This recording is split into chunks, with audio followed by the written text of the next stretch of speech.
Dear members of City Council, please attend a called meeting of the City Council to be held in the 6th floor conference room, 801 Crawford Street, 6 p.m. Monday, August 27, 2012, for the purpose of a public work session. In addition, you may consider a motion to go into closed meeting by order of the mayor. Mr. Cherry? Here. Mr. Edmonds? Here. Mr. Heretic? Mr. Moody? Here. Ms. Randall? Here. Mr. Whitehurst? Here. Mayor Wright? Here. Mr. Chandler? Thank you, Madam Clerk. Good evening, Mr. Mayor, Mr. Vice Mayor, members of council. Sir? As we begin your public work session this evening, of course, our focus at this time of the month is your normal Economic Development Committee meeting. So we have a couple of items for you this evening. Also wanted to mention, just as a footnote, I think we had reserved some time at this particular meeting to hear from Senator Lucas regarding the casino proposal. I did hear from her late last week asking if we could move that time back to September 24th time frame. So we had probably a little bit more time of tonight's meeting allocated for that, so you could have some quality time to spend. Is that a sure bet? It's part of short bet. Oh, man. I had to say that. He's getting me most of the time. Yes, he can. But we're going to talk to you this evening about the Business Visitation Program first, and this is the program that was initiated in the Economic Development Department, I would say about a year or so ago, or more, where we've really talked about outreach to businesses and follow-up. Okay. I think it's probably, would be in our time, more of a modern-day ambassador program. I know we had some initiatives out there before. So I'd like to recognize first Ms. Toy Wilson from the Economic Development Department to lead this particular presentation. Thank you, Mr. Chandler, and good afternoon, Council and Mayor. I'll be presenting a report on our annual report on our business retention program. And I'll be going over our call program that we do in our office and going over some of our strategies to add new businesses to our database, and also going over some enhancements that we've done to the existing business visitation program. First, just to give you an overview of what we're doing, we have an overall business retention program, and our call program is a part of that. And the reason that we do these programs is so that we can keep Portsmouth businesses in Portsmouth. Also, so that we can help businesses survive an economic downturn so that they can stay in business. We also want them to expand and grow within the city, so we want to help our existing businesses do that. And the other purpose for our retention programs is to help our businesses become more competitive in the marketplace. The specific call program that I'll be discussing today started about 2 years ago in 2011, so we're in our second cycle of it. And what this program is that each of the 6 staff members of the Economic Development Department receive 5 businesses each week. And we call those businesses until we exhaust our existing business database. Here's an example of what we receive each week. It has the business name, the owner, the contact person, and a phone number. The director of the department receives also the same list that I showed you, but also a collective list of all the businesses that will be contacted during that week. And we maintain a business database in a software called ACT. It's a customer relationship management software. And we can put all of our information in here, and we can keep a history of our notes in the conversations that we have with the businesses. This is an internal database. We don't share it with anyone else except maybe a business that we're working on a specific problem with. When we call these businesses, a general guideline that we have a script, and we're looking for specific information. We want to know how things are going with the business, if there's been any significant changes in the past year. We're also looking for information about the current manager. Do we have the correct information on file? And we also ask permission to have an email address so that we can contact them via newsletter or any other announcements that we may have. We also want to know if there's anything that the city should know about that will help the business be more successful. The process is that we call these businesses, we make our notes in the sheet that I showed you. We have one person that manages that database that enters that information. If there's a call that we may take during the week that requires some follow-up, we'll discuss that at our weekly staff meeting about what we had to do to follow up with that particular concern. Occasionally, we'll call a business. That phone number may be out of order. We may do an internet search. We may not be able to find the business, and then we'll drive past the business, and if they're not there, in that case, we'll eliminate the business from our database. This year, we identified 728 existing businesses in the city that are in our database, and that's an increase of 22 over the past year. I've been tasked with taking a look at the program to see if there's anything that we can do to make it better or more efficient. One thing that we're looking at is that when we pull the lists and we distribute them to our staff, we're doing it in alphabetical order. So we're looking at some other ways to attack that list that may be more efficient or more effective. We're also looking at ways of finding more businesses and adding them to our database. One is a business license system, and the other is our existing business visitation program, both of which I'll explain in depth a little bit later. And we're also always looking for ways to expand our database by using our outreach efforts, such as our weekly newsletter and announcements, to kind of get some feedback loops of new businesses that we may not know about. Our strategy for finding new businesses is obtaining a monthly list that comes from the Commissioner of Revenue's office. With that list, we're able to see the business name, the trade name, and the physical address. We get that each month. Here's an example of that list. We have one person in our department that takes a look at this list and scrubs it for any duplicate entries that may be in the Excel spreadsheet itself.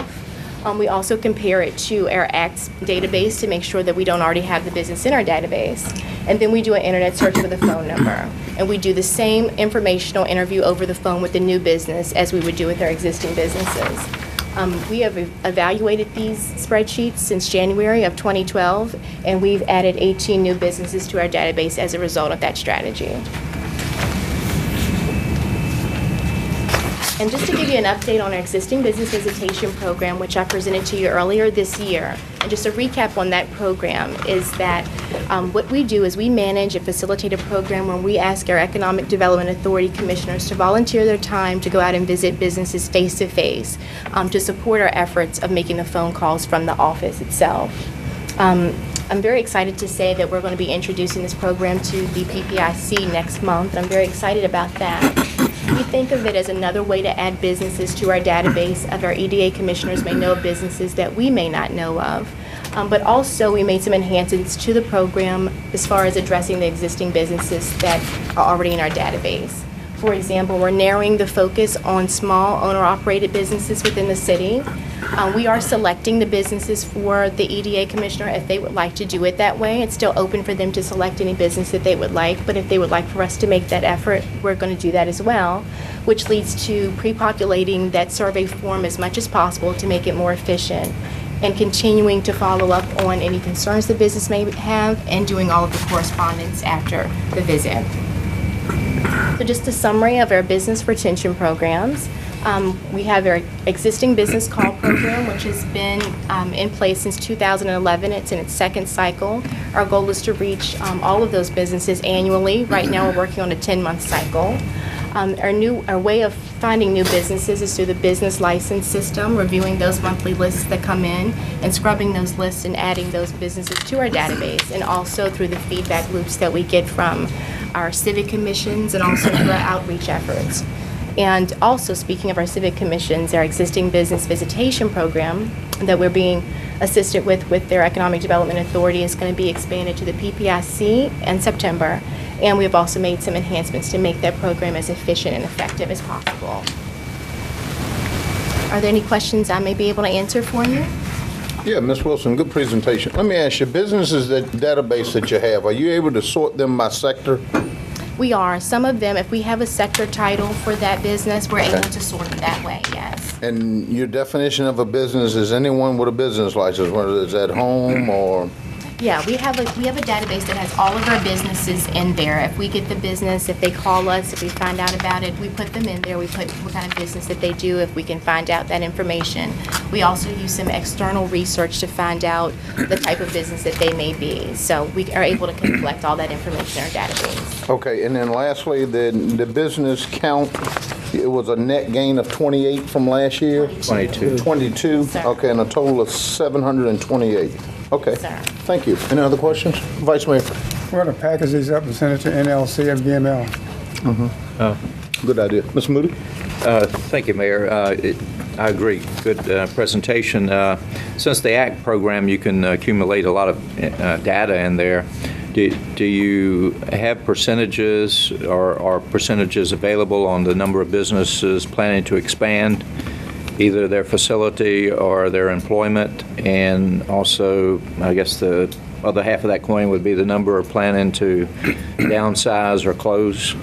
We don't have the percentages quantified, but that is part of the conversation that we have when we do call the business, and then we can address it from there. But no, we don't have the percentage quantified. That would be good information. The other thing, and maybe we do this, I think it'd be good to send a welcome letter out if we identify, and I guess that would be through the business license, identify a new business and send a welcome letter on behalf of the mayor and the city council, because not everybody does a ribbon cutting. Right. I think that would be good, and maybe some phone numbers on who to contact if you ever encounter a problem or any area that we can assist you with. Okay. If that's, Yes, ma'am. if that's agreeable. Yeah. That's a good idea. Ms. Randall?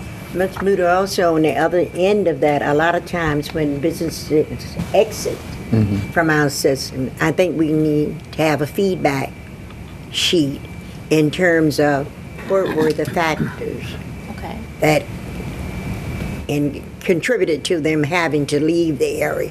Because one of the things that many of us have also noticed is the number of pharmaceutical companies coming in. And it's like every 3 or 4 corners, if you find one, they're all like locating in a certain area. And that was something that you could always look for, competitiveness, as they sought locations. But you can hit any major thoroughfare and you can find at least more than 2 in the corridor. And I think that Frederick Boulevard corridor is just going insane. And then I'm looking up at Portsmouth Boulevard at the intersection, hitting up at that section. So it seems if every one of our major intersections, we are like clustering groups, and yet I don't see that much of a clientele in and out. So why we may recruit them in, because of the competitiveness of their locations, it can also lead to a hastened exit. So I think we need to really look at that as we bring businesses in. Good point, Ms. Randall. Okay. Just to follow up on that, prior to you doing this, have we been collecting any data in the past, Patrick, on businesses exiting or entering, getting a little intel as to why people do leave, or I know we've had that before. I've been in business here 12 years, and I've got the calls. As a matter of fact, I think I got a call from you maybe a few weeks ago. And but have we ever tried to collect that data to come give us a sense, council, Feedback. as to? No, we haven't. The city's had an existing business call program for Right. some time. Right. In fact, the city had an existing business retention specialist, Thomas Reese, for some time. What we've done with this program is try to expand it so everybody in the department is now playing a role. So it's beyond one individual while Ms. Wilson's spearheading it. My answer would be you don't have a chronic problem, so there really aren't statistics per se. Right. A lot of these folks that are packing up and leaving, we don't know where they've gone. They may have gone out of business altogether. They may have uprooted and gone somewhere else, so there is no way to track them down. In my experience in the time I've been with you, the primary reasons I would say we're losing folks to the extent we're losing them is economic conditions. The business model doesn't work, and they're not leaving, they're closing altogether.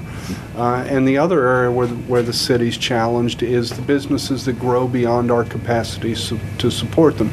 So a business for yours, to take yours as one example, if you were to all of a sudden double your contracts and you needed to double your space and your acreage, we'd have a hard time finding a site or a building in the city to accommodate you. That's what happened with Kerma Medical that left Port Center. Yes, We indeed. backfilled their space with Lear Toxicology. But those are the two primary reasons. It's not so Okay. much that they find the city uncompetitive per se, and they're moving just across the border into Suffolk or Chesapeake. They're either outgrowing us or going out of business altogether, as a general rule. Okay, very good. Thank you. Very good. Thank you, Ms. Wilson. Any other questions? Okay, Very good. good job. Ms. Chandler? Okay, thank you, Mr. Mayor. Okay, the next item, I'll bring Ms. Mallory Kaler up to talk about enterprise zones, and this has been a continuous conversation, I know, with the different segments. Ms. Kaler, if you will. Thank you, Mr. Chandler, Mr. Mayor, Mr. Vice Mayor, members of council. It's a pleasure to be with you yet again to discuss the enterprise zone. And we are here with you this evening to give you an overview of what is going to be our formal amendment application to the state to make some boundary modifications and some adjustments to the two local incentives that we've discussed with you before. Again, that's our purpose for this evening and why we're with you. As a reminder, the enterprise zone that we have was established in January of 2010. We've now had the program for about 2 years. We've walked it, we've talked it, we've experienced it, and we now have an opportunity to see where we got it right and where we need to make some modifications. And the state does allow for localities and cities to make modifications to their local piece of the enterprise zone program. It is, as you know, a partnership with the state, with the Virginia Department of Housing and Community Development. It is a means of job creation, revitalization, and investment. It is a state and local program where businesses and property owners may qualify for incentives and grants. Those incentives can be grants or loans, rebates, exemptions, and they're all geared to spur business development and revitalization. This zone that we received in January of 2010 is good for 10 years, and we have an opportunity to have it extended for 2 5-year renewals, so provided we continue to receive high marks on our annual review by the state, if all goes well, we may have the zone in place for a full 20 years, just as we did our prior zone. As you may recall, the original boundaries that you all adopted and we submitted when we made application were based off of significant work with the planning department to include our regional activities centers that were identified in your comprehensive plan. We looked to the various planning documents that planning put together and you all have adopted to include the downtown master plan and waterfront strategy, the transect zoning, the High-End London corridor, and the transportation plan. And we looked for areas of development and revitalization.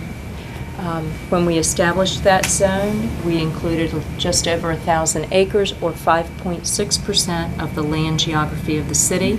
The enterprise zone can have, as the state allows, up to 7% of the landmass geography. So we did not exhaust the boundaries. We purposely left some wiggle room so that we could come back and evaluate the program. Now that we have walked and talked the program for 2 years, we are suggesting that we withdraw some parcels close to 75 acres, and I'll describe those visually in a moment. And we're proposing to add 350-some acres into the zone boundaries, which will result in putting us at 6.95% of the land mass, again, still giving us a little bit of wiggle room. Bring these over here to see here. Within the Victory area, where we have the current red, is the current boundary of the zone.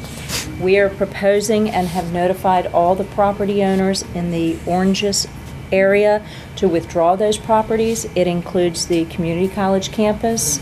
It includes the BMP that the EDA owns in Victory Village. It includes a small sliver of green space that the Victory Village developers own, and it includes 2 churches. We are proposing to withdraw these properties because as either non-taxable entities or BMPs or green space, they cannot take advantage of any of the incentives. And essentially, it's wasted acreage in that calculation of how much land we can have in our enterprise zone. So Mallory, that whole Victory piece there where on the Victory Boulevard side of the community college, that wouldn't Right. hurt potential investors there for wanting to take advantage of the enterprise zone? Everything in red will remain in the zone. Just in the orange? Just the orange is what we're withdrawing, Okay, which is gotcha. the Very good. TCC, BMT, and the churches. Okay, okay, thank Then you. what we're proposing to do in this same geography is add the Elmhurst corridor, the industrial area here along Elmhurst Lane and Greenwood Industrial Park, and picking up the Gwaltney plant that will be vacated next year. So that adds industrial areas that have an opportunity for revitalization and redevelopment in there. And then some property here along Airline that is zoned either industrial here or general mixed use that could use some incentive for investment and rebirth there as well. So we're looking to add some acreage and withdraw some acreage in this geography. That's very good. That'll really help that whole Greenwood Drive corridor, as well as the Elmhurst Lane. I actually moved from there because it wasn't hub zone. Because the boundary prior to was Victory Boulevard when Lowe's and all of those people came online. So that's very good. In the downtown Midtown corridor of the enterprise zone, we are proposing to withdraw the new courthouse and the BMPs, again, as a city entity. There are not opportunities to take advantage of the enterprise zone, as well as a portion of PRHA Seaboard Square, the 16 acres of residential development there, as pure residential is not eligible. In this geography, we're proposing to add the Virginia Avenue industrial corridor there, similar to the Elmhurst Lane corridor, older industrial area that needs a little impetus for revitalization and redevelopment in those. A lot of trucking and transportation people up and down that corridor, so they can. The other piece that we realized in addition to this, you'll see pretty much everything that we are adding is industrial, and that is because while we did an excellent job putting the boundaries together for the initial application, after coming back and revisiting it, we realized we really don't have enough industrial property in the zone, and a number of both the state and local incentives are geared for industrial businesses. So this helps complement and bring that into the fold. Very good. Now, on the incentives modifications, and I'll just jump through to the next slide. As you may recall, when I was with you a few weeks ago and presented the annual report on the enterprise zone, I shared with you that there are two local incentives here in Portsmouth, the Machinery and Tool Investment Grant and the Business Personal Property Investment Grant, that we have not had a qualifying business to take advantage of in the 2 years we've had the program. And we believe that that is because we had inflated minimum thresholds, or more than overly optimistic, perhaps unrealistic minimum thresholds for the investment, and in one case, job generation. So what we are proposing and have shared with you in the past is that on the business personal property, that we reduce the minimum threshold from $500,000 to $100,000, and that on the machinery and tool investment grant, we reduce that investment in machinery and tool from $2.5 million to $1 million, as well as drop the minimum job creation number to 15 from 25. The financial impact of this, as you might recall, these grants will be funded by the increase in tax revenue to the city. So there is not a negative impact to the city. It's coming out of new revenues, or would come out of new revenues.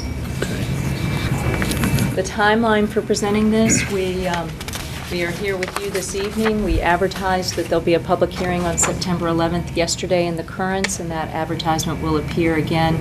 We are required to hold a public hearing and advertise that. And then we'll be on your agenda on September 11th, and shortly thereafter submit the formal application to the state.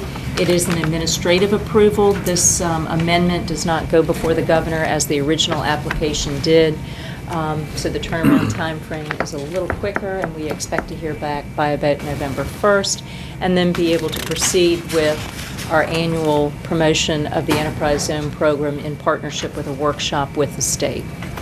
We have had preliminary conversations with the state. They have seen the boundaries that we are proposing. They have seen the suggestions that we are making. It's just been informal conversation on their part, because of course we need your direction first, and they seem to think that these changes make sense. They've Makes given sense. us no indication not to proceed. Do they give us pretty much latitude as to doing what you're proposing?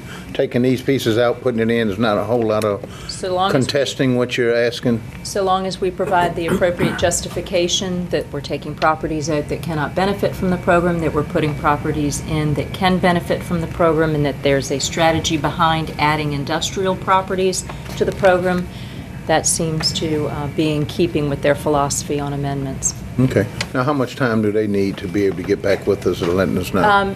Formally, they say that it would, once you all recommend submission of the amendment, and we submit it, formally, they say it takes 45 days. It may not take that long. Okay. Okay. Very good. Sounds good. Any other questions?